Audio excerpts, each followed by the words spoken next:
tend to not like to be in conditions where they don't have all the perks that go with staying there. And Mauritania is an extremely difficult environment to stay in. And like Suleiman Yang, Dr. Suleiman Yang says, thank God for the malaria mosquito. Because it really helped the West Africans out a lot against these Europeans that came. Now, wherever you see the Europeans went, you will see a dismantling of the traditional Islamic education. Wherever you see them go, you will see this.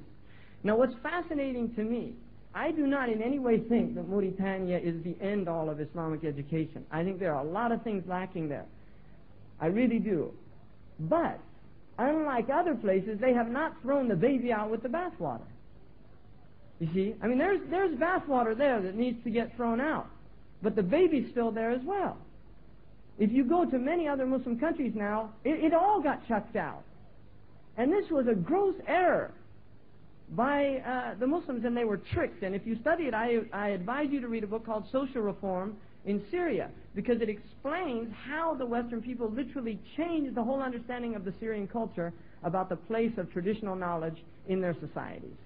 And it took engineering and medicine and placed them on as the highest things, and Sharia became something that was really insignificant, of another era, something that we need to get beyond. In fact, this is the very thing that held you back, and that's why you conquered us. And that is a lie.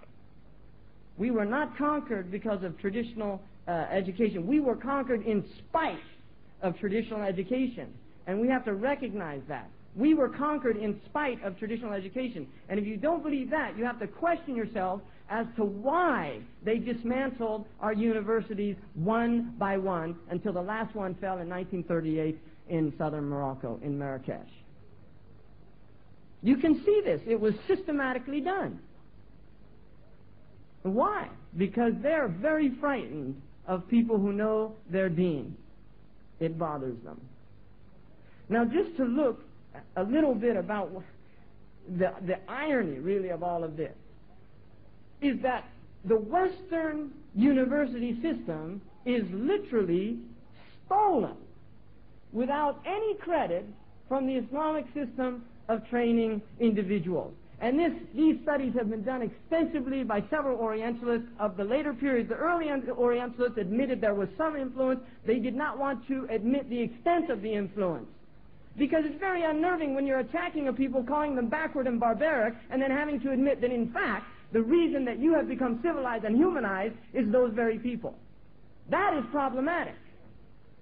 If you have to admit that the reason that you take baths is because of Muslim cleanliness, that the reason that you have gardens to enjoy is because of Muslim love of reminding themselves in this world of what we expect in the next world. Because gardens are uniquely Eastern and Western Islam phenomenon. You find them in Asia also, amongst the civilized Asians, because the Asians were far more civilized than the Europeans. Gardens do not show up in Europe until they conquer Andalusia, where suddenly these Europeans walked into these houses with flowers all over the place and said, this is nice. How'd you do that?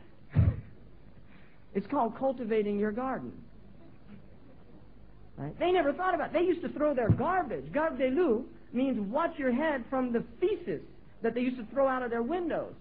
The plague that happens in Europe is a result of this. Now, we don't know our history. And if people who don't know they've done anything, like Malik Shabazz said, will never be able to do anything. If you don't know you've done something, you can't do anything. You have to know your history in order to become people of history. In other words, in order for those who come after us to say, those are great people, you have to know that those who went before you were great people as well. And we have to inculcate this deeply in the minds and hearts of our youth. We have to recognize that we are from a great tradition. We are from a tradition of thinkers. Fakhruddin al-Razi says in one of his books that he met a Christian, an alim from the Christians, a scholar. And he started talking to him about what he believed, and he said the man didn't have any foundation for speaking because he didn't understand intellectual underpinnings of munadara. of a dialectic. So he said to this Christian, he said, listen, I want to teach you one thing. And this is it. It's a qaida, aqliya. I'm going to teach you this. And he said, the qaida is this. The rule is this. If you have a dalil, then you have to have a madlul. If you have an indication of something, there has to be the thing that it indicates as well. They go together. There's a talazum. But if you don't have the dalil, it doesn't necessarily mean you don't have the madlul. In other words, if you don't have the indicator, it doesn't necessarily mean the thing indicated doesn't exist. An example. The world indicates Allah subhanahu wa ta'ala. If there isn't a world, that doesn't mean there's not Allah subhanahu wa ta'ala, because Allah was before there was a world. So he explained this to this man, and he said, عَصُرَ عَلَيْهِ كَثِيرًا فَلَمْ أَزَلْ مَعَهُ حَتَّى فَهِمَهُ. He found this very difficult to comprehend. So I really worked on him until he finally got it. And at the point he got it, I said to him, let me ask you something. Why do you say Jesus is God? He said, because أحيا الموتى. He brought the dead to life. And he said, oh, so that's your dalil that Isa is God. The madlul is that he's God because the dalil, he brought things to life that were dead. And he said, yes. And he said, well, that means then that you have to say Musa is a God also, because Musa threw down a staff that was an inanimate object, and it became a living snake. And he said, no, we don't say that. He said, well, why not? Didn't you agree with me that this is a sound intellectual principle? And he said, well, I'm getting confused here. فَبُهِتَ الَّذِي كَفَرَ. That's what he says. Imam Fakhr says, بُهِتَ الَّذِي كَفَرَ. He became, because he won him over. And all at that point, he just has what's called juhud. He has juhud. He can, now at that point, he'll reject it, but he knows it's true. You see, this is juhud, and this is the essence of kufr. Now, Imam Sanusi, commentating on this story, says, the Christians really have the most difficult time understanding things. So how is it that these people who couldn't understand something, and he was one of their scholars, how is it now that they are teaching fuzzy logic, that they teach you Boolean logic, that they teach you these aqliyats?